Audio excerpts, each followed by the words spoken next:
Sir आपने cholesterol की बात की, आई थिंक ये बहुत मोस्टली कॉमन आस्क क्वेश्चन होता है कि कोलेस्ट्रॉल को कैसे कम करें, वो हमारी ऑडियंस को बताएं जरा। तो cholesterol is a important hmm part of our body. पहले तो कोलेस्ट्रॉल सर बताइए कि होता क्या है cholesterol. Cholesterol is a fat like substance, वसा जैसा पदार्थ होता है जो कि हमारे बॉडी की नॉर्मल फंक्शनिंग के लिए बहुत जरूरी है। बहुत सारे हार्मोन सिंथेसिस में कोलेस्ट्रॉल का रोल आता है। हमारी जो सेल्स हैं उसकी मेम्ब्रेन्स में कोलेस्ट्रॉल का रोल आता है। तो cholesterol is required, but then जो बैड कोलेस्ट्रॉल है that is not good for our health. वो बैड कोलेस्ट्रॉल जाके आपके आर्टरीज में जमा होता है, बीट हार्ट की आर्टरीज, बीट दिमाग की आर्टरीज, वो आपके पैर की आर्टरीज हो, तो वो जहां जहां जाएगा वहां वो ब्लॉक पैदा करेगा एंड वहां ब्लड की सप्लाई वो कम कर देगा। So bad cholesterol is not good. Now bad cholesterol आज के टाइम में mostly it is because of bad lifestyle choices, हमारा खराब खाना, lack of sleep, stress and in some part genetics also. तो ये सब चीजें अगर हम लोग ध्यान रखेंगे, genetics you can't modify, you can't decide who your father will be, but हाँ खाने पीने में अगर आप ध्यान रखते हैं, वो क्या क्या हो सकता है, आप खाने में क्या ध्यान रख सकते हैं। सैचुरेटेड फैट, सैचुरेटेड फैट मतलब जो एनिमल सोर्स से आने वाला फैट होता है। आप देखिए घी, चीज, बटर, ये सर्दी में जम जाता है, आप गर्म करेंगे पिघल जाता है। तो ये एक जो जमने वाला फैट है दैट इज सैचुरेटेड फैट, वो आपके शरीर के लिए अच्छा नहीं है, वो बैड कोलेस्ट्रॉल को बढ़ाता है। लेकिन लोग तो बोलते हैं कि आप घी खाओ, घी ज्यादा अच्छा होता है बॉडी के लिए। नहीं, घी इज रिक्वायर्ड, सैचुरेटेड फैट 5% आपकी बॉडी ले सकती है, बट एक्सेस में लिया हुआ इज नॉट गुड।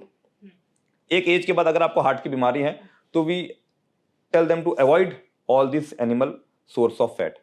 और जो गुड फैट है, अब घी मैं लेता था जी, अब आप उसकी जगह मैं क्या लूं, तो you change this with vegetable oils. Vegetable oils they are rich in polyunsaturated and monounsaturated fatty acids. Okay, moderation में, ऐसा नहीं है कि अब बोल दिया है तो तेल ही तेल ले रहे हैं, नहीं, कम अमाउंट में लिया हुआ vegetable oil is better than your saturated fats, ghee, cheese, butter.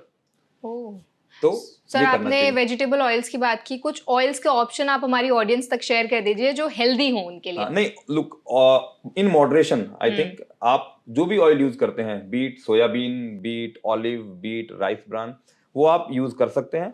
It should be in moderation. Most important thing while using this oil is do not reheat oils. जो ऑयल को आप रीहीट करते हैं it increases trans fats.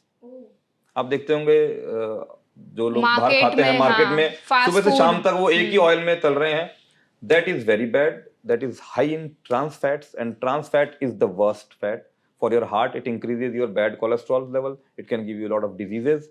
Trans fat is again high in this processed foods also. जो bakery आप खाते हैं काफी ज्यादा, केक्स, पेस्ट्रीज, उसमें भी ट्रांस फैट्स की मात्रा ज्यादा होती है। तो this type of fat is bad and I think you should absolutely abandon this. Okay, refined oil अच्छा होता है हार्ट के लिए? नहीं, look, refining means taking care of the impurities.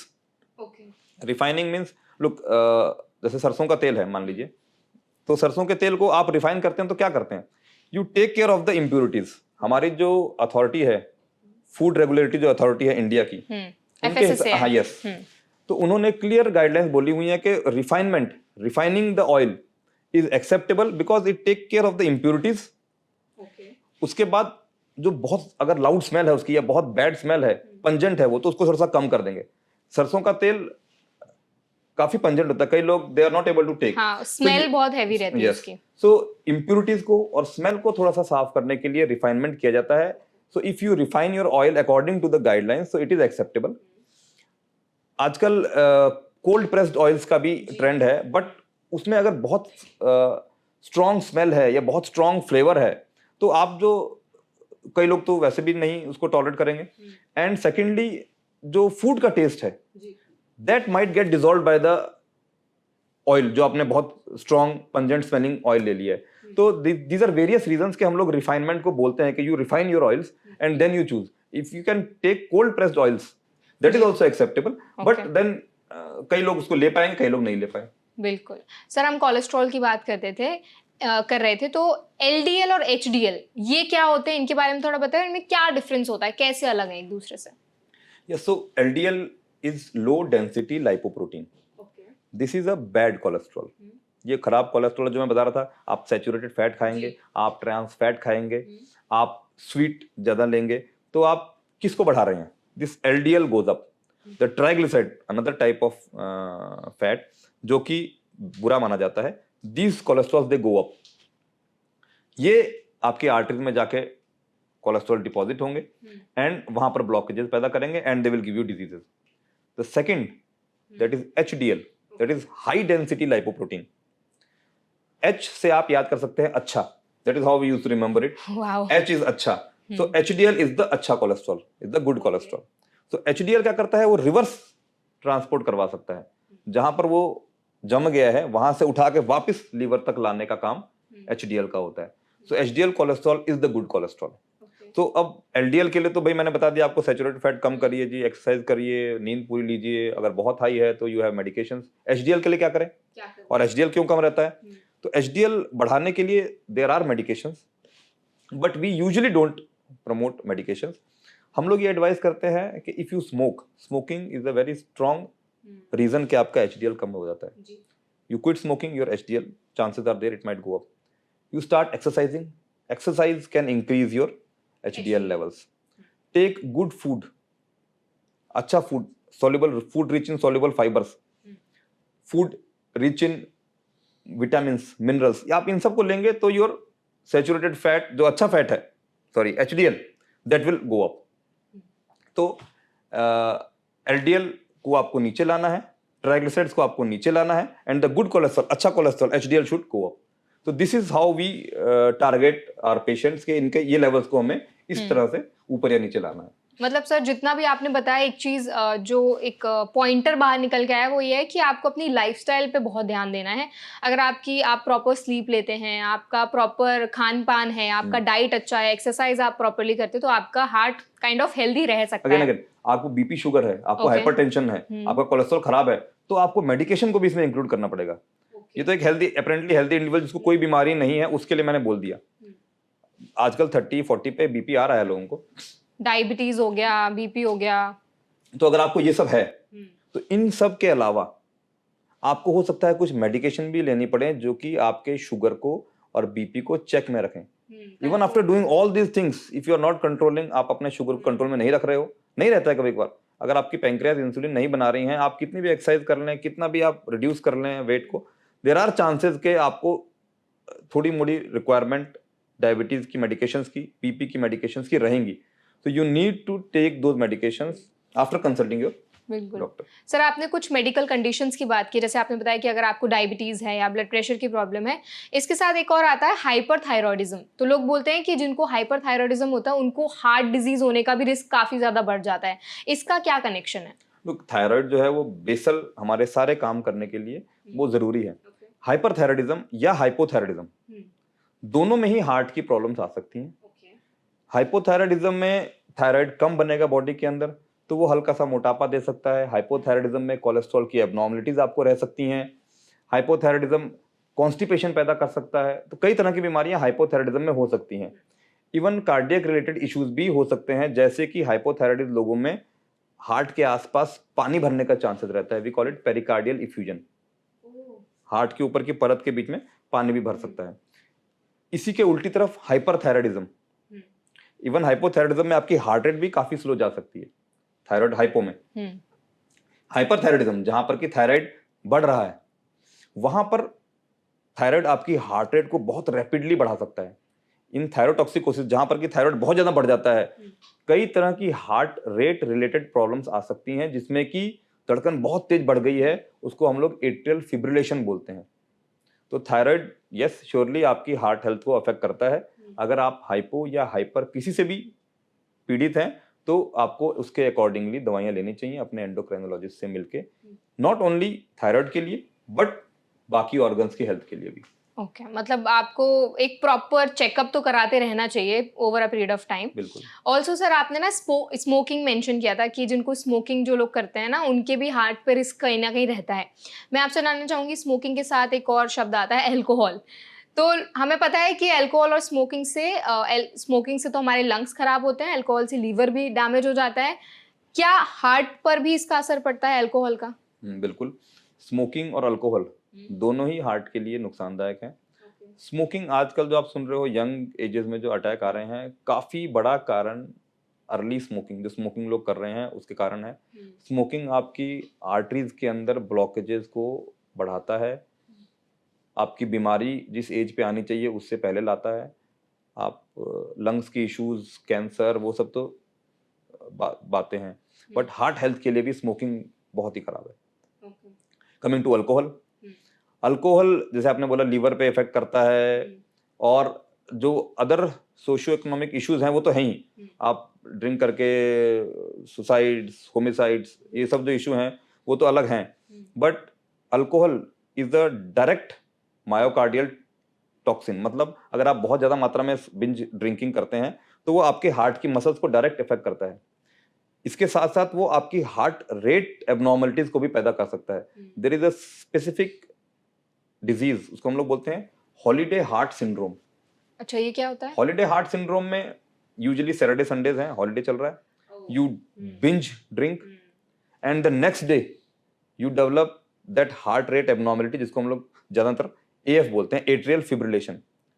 So you had a binge of alcohol yesterday, one day back, and the next day you have this AF. So Party animals. Yes, so this is holiday heart syndrome. तो alcohol मैंने बताया एक तो direct injury करता है, heart rhythm abnormalities ये कर रहा है। कई तरह की न्यूट्रिशनल डेफिशिएंसी जो क्रोनिकली अल्कोहल लेते जा रहे हैं, कई तरह की न्यूट्रिशनल डेफिशिएंसीज उनके अंदर होती हैं जो कि आपके हार्ट को अफेक्ट करती हैं। अगेन अल्कोहल लंबे समय तक लिया हुआ हार्ट को डायलेट कर देता है, फैला देता है, उसकी पंप करने की ताकत को कम कर सकता है। ओके। तो हाँ, अब पॉजिटिव अगर बोले तो थोड़ा सा कोलेस्ट्रॉल के ऊपर उसका एक गुड इफेक्ट है। ट्राइग्लिसराइड्स को वो बढ़ाता है जो कि एक खराब कोलेस्ट्रॉल है, बट एचडीएल को भी वो थोड़ा सा इंक्रीज कर सकता है, जो अच्छा कोलेस्ट्रॉल बोलता हूँ मैं। But no doctor promotes alcohol, क्योंकि इसके other than these side effects जो मैंने अभी इन्यूमरेट किए हैं, सोशल जो इसके नुकसान है वो बहुत ज्यादा है कंपेयर टू एक छोटा सा बेनिफिट। तो alcohol and smoking is a strict know from cardiology, और मुझे लगता है सिर्फ कार्डियोलॉजी नहीं, ऑल द डॉक्टर्स भी रिकमेंड के नहीं करना चाहिए। बिल्कुल, आई थिंक जो हमारी ऑडियंस देख रही है उनके लिए यही मैसेज रहेगा कि आप ट्राई करें कि आप स्मोकिंग और अल्कोहल से अपने आप को दूर रखें, ताकि आपकी ओवरऑल हेल्थ भी अच्छी रहे और आपका हार्ट भी हेल्दी रहे। सर, जैसे कि अभी आपने बताया था कि यंग एज में भी आजकल हार्ट अटैक के या हार्ट प्रॉब्लम्स के काफ़ी ज़्यादा केसेस सामने आ रहे हैं। रिसेंटली एक केस हुआ था जहां पर एक लड़की थी, वो अपनी सिस्टर की वेडिंग में डांस कर रही थी और उसकी on spot heart attack, I don't know क्या था वो, बट हार्ट की वजह से कुछ उनको एकदम से साइलेंट अटैक जैसा हुआ और उनकी तुरंत डेथ हो गई, वो गिर गई स्टेज पे। क्या रीज़न था, ऐसा क्यों हो रहा है, उसके बारे में थोड़ा बताइए। नहीं, आपको पहली चीज तो ये समझनी पड़ेगी कि हार्ट अटैक क्या होता है और सडन कार्डियक डेथ या कार्डियक अरेस्ट क्या होता है। तो हार्ट अटैक आपकी हार्ट की या हार्ट को खून देने वाली आर्टरीज में अगर ब्लॉकेजेस आ जाए और वो 100% बंद हो जाए तो हार्ट का वो हिस्सा, उसको बिल्कुल भी खून नहीं मिल पाता है, that is called as heart attack. इसके रिस्क फैक्टर्स वही conventional risk factor, smoking, cholesterol, BP, sugar, obesity, sedentary lifestyle, stress, lack of sleep, pollution, तो ये सब हार्ट अटैक के लिए आपको प्रीडिस्पोज करते हैं। इन दैट गर्ल, जो लड़की का आप इंसिडेंस बता रहे हैं, most probably it was not a heart attack, okay, it was a cardiac arrest. Now what is a cardiac arrest? Cardiac arrest में क्या होता है, आपके हार्ट का जो मैकेनिकल फंक्शन है, जो वो पुश करने की जो ताकत है, वो सडनली बंद हो जाती है। क्या क्या कारण हो सकते हैं? बड़ा major attack can cause this, usually arrhythmias, heart rhythm बहुत ज्यादा ऊपर नीचे होने से कार्डियक अरेस्ट हो सकता है। मोस्ट प्रोबेबली इनके केस में कोई कंजेनाइटल बीमारी रही होगी हार्ट की, जो कि एक्सर्शन पे बढ़ गई और उनको उस समय कार्डियक अरेस्ट हो गया। हो सकता है धड़कन बहुत तेज शूट कर गई हो, जिसको कि हम लोग वेंट्रिकुलर टैकीकार्डिया बोलते हैं। हार्ट रेट बहुत तेज शूट कर जाती है, आपके दिमाग तक ब्लड नहीं पहुंचता, आप अनकॉन्शियस होकर गिर जाते हैं, और अगर टाइमली इंटरवीन नहीं किया गया तो you can lose life. In cases में हमारे देश में तो नहीं है कई जगह पर, but if you go outside, बाहर जाएंगे तो हर जगह पर एईडीज लगे होते हैं, मतलब आपको शॉक देने के लिए। अगर कोई भी मरीज सडनली अनकॉन्शियस गिर जाए तो फटाफट आप पेशेंट को शॉक देके यू कैन रिवाइव। ये हमारे देश में रेलवे स्टेशन पे या एयरपोर्ट मुझे लगता है दिख जाते हैं फिर भी, बट जनरल पब्लिक प्लेसेस पे ये नहीं है। हाँ, ये होना बहुत ज़रूरी है। इनको लर्न करना कोई बहुत मुश्किल चीज़ नहीं है। एक बाय स्टैंडर्ड भी उसके ऊपर या उसके इंस्ट्रक्शन फॉलो करके सामने वाले की जान बचा सकता है। In the mean time you call the emergency और हॉस्पिटल। तो एईडीज जो होते हैं वो लाइफ सेविंग होते हैं ऐसे सिनेरियोज में। ओके सर, अभी आपने बताया कि कार्डियक अरेस्ट की वजह से उनकी डेथ हुई होगी most probably. Also cardiac arrest और साइलेंट अटैक में क्या डिफरेंस होता है, उसके बारे में हाँ, देखिए फाइनली अटैक जो है वो आर्टरीज की ब्लॉक होने से हो रहा है। अच्छा। आर्टरी के ब्लॉक होने से क्या हो रहा है, हार्ट के उस हिस्से को ब्लड नहीं मिल रहा है, that part of the heart is dying. Finally अगर वो बहुत बड़ा हिस्सा है तो वो हार्ट का काम क्या है, पंप करना ब्लड को। अगर वो हार्ट आर्टरी बंद हो गई है, उस मसल को ब्लड नहीं मिल रहा है और फाइनली वो अब पुश नहीं कर पा रही है, then it is causing cardiac arrest. एक छोटा सा आपको अटैक पड़ जाता है। Heart attack is 100% occlusion of heart को खून देने वाली नस। अगर वो एक नस बंद हो गई, एक हार्ट का छोटा सा हिस्सा खराब हो गया, दैट इज अटैक। बहुत बड़ा अटैक है, कोई बहुत बड़ी नस बंद हो गई जिससे कि हार्ट को खून मिलना बंद हो गया, सडनली आपका हार्ट एकदम बंद हो गया, दैट इज कार्डियक अरेस्ट। कभी मोस्टली ज्यादातर केसेस में अरिथमियाज, धड़कन बहुत तेज हो गई तो हार्ट अब पुश नहीं कर पाएगा। हार्ट को पुश करने के लिए टाइम देना पड़ेगा, ब्लड आएगा उसके अंदर, वो पुश करेगा। अगर वो बहुत तेज बीट कर रहा है, इट्स फिब्रिलेटिंग, वीटी और वीएफ बोलते हैं उनको, it's fibrillating, it's not able to push the blood, ये ब्लड को धक्का ही नहीं दे पा रहा है। और आपका दिमाग जो चल रहा है उसको ऑक्सीजन चाहिए, वो ऑक्सीजन कहां से आ रही है, ब्लड जो कि हार्ट पुश कर रहा है दिमाग तक। अब वो पुश नहीं कर पा रहा है, आपको धीरे धीरे ड्राउजी हो जाओगे, यू विल फॉल, क्योंकि ब्लड नहीं पहुंच रहा है। This is what cardiac arrest does. Attack पड़ेगा, आपको छाती में दर्द होगा, आपको सिम्टम क्या होंगे, छाती में दर्द जैसे मैंने बताया, पेन होगा, आपको स्वेटिंग होगी, but you will be standing. कई केसेस में सडनली आप गिर सकते हो मेजर अटैक के बाद भी, can cause cardiac arrest. But cardiac arrest अगर आपको जो हो रहा है बिकॉज ऑफ रिदम एबनॉर्मेलिटी, उसमें पर्सन इज स्टैंडिंग, जैसे इस लड़की के साथ हुआ था, she will not have any symptom, suddenly she will, अगर कोई देख रहा हो उसको पास से, तो दे विल ऑब्जर्व कि नहीं something is going to happen to her and suddenly she will fall. This is what cardiac arrest does. वो आपके दिमाग तक खून नहीं पहुंचाता, जहां दिमाग को खून नहीं पहुंचा वहां यू विल बिकम अनकॉन्शियस और आप जमीन पर गिर जाते हो। बिल्कुल। सर, जितनी भी ऑडियंस आज हमारा ये एपिसोड देख रहे हैं, उनको आप क्या बताना चाहेंगे कि जिनको हार्ट अटैक एकदम से आता है, क्या स्टेप्स लेने चाहिए तुरंत, क्या स्टेप्स जो हैं वो नेसेसरी स्टेप्स हैं लेने? पहली चीज तो रिकॉग्नाइज करना आना चाहिए पेशेंट को। Okay. Even if you are not, आप रिकॉग्नाइज नहीं कर पा रहे हो, आपको डाउट हो रहा है, डाउट के केसेस में भी you reach the nearest emergency. Don't lose that critical time. आप कंफ्यूजन में टाइम मत लूज करिए, rather go to expert, let them decide कि ये क्रिटिकल है कि नहीं सिम्टम। चेस्ट पेन होगा, यू विल रश, आपको पसीने आएंगे, आप इमरजेंसी जाओगे। Non specific symptoms, silent attacks जो हम मिस कर जाते हैं, उसमें आदमी को गैस्ट्रिक सिम्टम्स होते हैं, नौशिया होता है, वॉमिटिंग होता है, उन्हें लगता है नहीं ये कुछ नहीं है, मैं थोड़ा वेट कर लेती हूँ, वहां पर we lose the important minutes. Cardiology में muscle is, we lose muscle, we lose the heart. तो जितनी जल्दी आप हॉस्पिटल पहुंच जाएंगे, जितनी जल्दी आप अपनी जो हार्ट की वेस्टिंग मसल्स या हार्ट की मरती हुई मसल्स को रिवाइव कर पाएंगे, उतना आपको बेनिफिट मिलता है। तो first thing is, if you know the symptoms, identify करना बहुत जरूरी है। विजिट अपने नियरेस्ट हॉस्पिटल। अगर if you have something like Ecosprin, blood thinners होती हैं, अगर आपके नियरेस्ट कोई आपको सेंटर नहीं है, देन समटाइम्स वी एडवाइस के अगर आपको चेस्ट पेन क्लासिकल है, आप 75 मिलीग्राम की इकोस्प्रिन की 4 टैबलेट्स च्यू कर सकते हैं, चबा सकते हैं। But it is usually not advice, because आप सिम्टम्स आइडेंटिफाई नहीं कर पा रहे हैं एंड रॉन्गली आपने वो दवाई दे दी, तो it can have some bad effects also.